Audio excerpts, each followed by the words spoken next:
The Infestation. The campground in the Appalachian Mountains was secluded, nestled in a dense forest far from the nearest town. It was the perfect escape from the hustle and bustle of everyday life, peaceful, quiet, and surrounded by the sounds of nature. For Sarah, Dave, and their friends, it was supposed to be a weekend of relaxation and fun. They set up camp, a small fire crackling in the center of their site, surrounded by their tents and the whisper of the trees. But something was wrong from the start. The air was thick, almost suffocating. The evening was too still, like the forest itself was holding its breath. Sarah shrugged it off as paranoia. Maybe the humidity was getting to her. But as the night wore on, she couldn't shake the feeling that they were being watched. "Come on, Sarah. Quit being such a buzzkill," Dave said, handing her a beer. "Let's enjoy the fire. The bugs are bad, but that's part of the fun, right?" Sarah tried to laugh it off. The bugs were certainly abundant, swarming the area, but they didn't seem normal. Most of them were mosquitoes, sure, but there were other things too, large, black beetles, and even some that looked like wasps but were unnaturally large. And there was a low hum in the air, like the sound of a distant swarm. "I think we need to be careful. I've heard about the insects around here," Sarah said uneasily. "Quit being so dramatic," Dave replied, giving her a playful shove. "We're in the middle of nowhere. What's the worst that could happen?" But Sarah wasn't so sure. The trees loomed taller as the sky darkened, and the unsettling hum only grew louder. She pulled the jacket tighter, but it didn't help. The feeling of being watched didn't leave. That night, they all fell into their tents, trying to get some rest before the next day's hike. But Sarah couldn't sleep. The sounds of the forest outside were louder than usual, and the hum, that constant buzzing, seemed to grow closer. At one point, she heard scratching at the tent fabric, like something was crawling on the outside. She froze, listening intently. But when she looked out through the tiny slit of her tent, she saw nothing. Just the darkness, the trees, and the occasional flicker of the firelight from the campsite. She finally convinced herself it was just her mind playing tricks, or maybe a branch scraping against the tent. But then she heard something that made her heart stop, a low, wet sound, a squelching, like something was moving, pushing against the earth. And then she heard the whisper. It was soft, almost imperceptible, but unmistakable. The sound of something whispering her name. "Sarah." Her breath caught in her throat.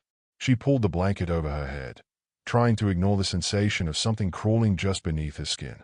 The whispering continued, growing louder, more insistent. "Sarah, come outside." Her heart was pounding in her chest now. She needed to get out of the tent, needed to see what was out there, but every fiber of her being screamed at her not to move. She clutched the edge of the tent, trembling. She had to check. She had to know. Slowly, cautiously, she unzipped the flap and peered out. The fire was nearly out now, the faint glow casting long shadows across the campsite. At first, she saw nothing. But then, the ground. It was moving. Tiny, wriggling insects, thousands of them, swarming in every direction. They covered the earth like a living carpet. They weren't just ants or beetles. They were something far worse. Their bodies were long and segmented, like worms, but with glistening black shells. The buzzing came from them, their tiny wings flapping in unison, filling the air like a suffocating cloud. And there, in the center of it all, was a thick, pulsing mass, an insect, larger than any she had ever seen, its abdomen swollen and bloated. She couldn't look away. The creature was something out of her worst nightmare. It was the size of a large dog, with a grotesque, translucent body that seemed to stretch and contract with each movement. Its skin was veiny, and its many legs were long and thin, each one ending in sharp, needle-like claws. Its mandibles clicked rhythmically as it scuttled toward the tent. And then it stopped. It turned its head, and Sarah saw its eyes, dark, hollow pits that seemed to see straight through her. It felt like it was looking into her soul, waiting for something, knowing something she didn't.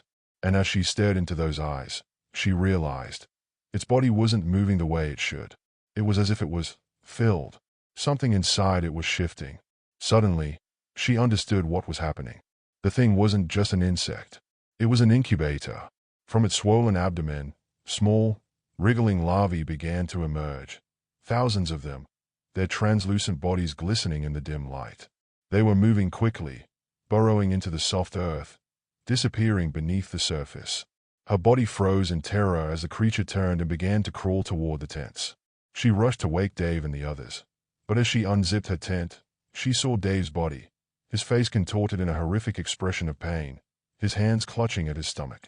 He was twitching, shuddering, and gasping for breath. His body spasmed, and then he vomited, a massive flood of wriggling insects spilling from his mouth, dripping onto the ground like a grotesque stream of wriggling maggots.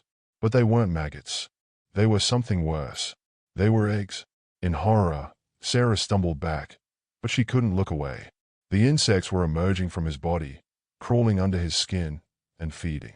And then, she saw them, the tiny black marks, burrowing into his flesh, wriggling their way through his veins, tearing into his muscles. They were feeding on him, breeding inside him, and soon, he was nothing but a hollowed-out shell. His body became a nest, a breeding ground for the creatures that would devour everything in their path. The others were worse. Ben and the others were screaming, their bodies twisting and contorting as the larvae burrowed into them, eating them alive from the inside out. They were trying to escape, but the insects were already there, crawling into their ears, their mouths, their noses. They were already part of the nest. By the time the sun began to rise, all that remained were the bones. Sarah could still hear the faint hum, the eerie buzz of wings in the distance, but the campground was empty, utterly empty, except for the eggs. Thousands of them, buried deep in the soil, waiting for the next victims to wander too close. Sarah's screams echoed through the forest, but there was no one left to hear them. And deep beneath the earth, the insects were already stirring, hungry for more.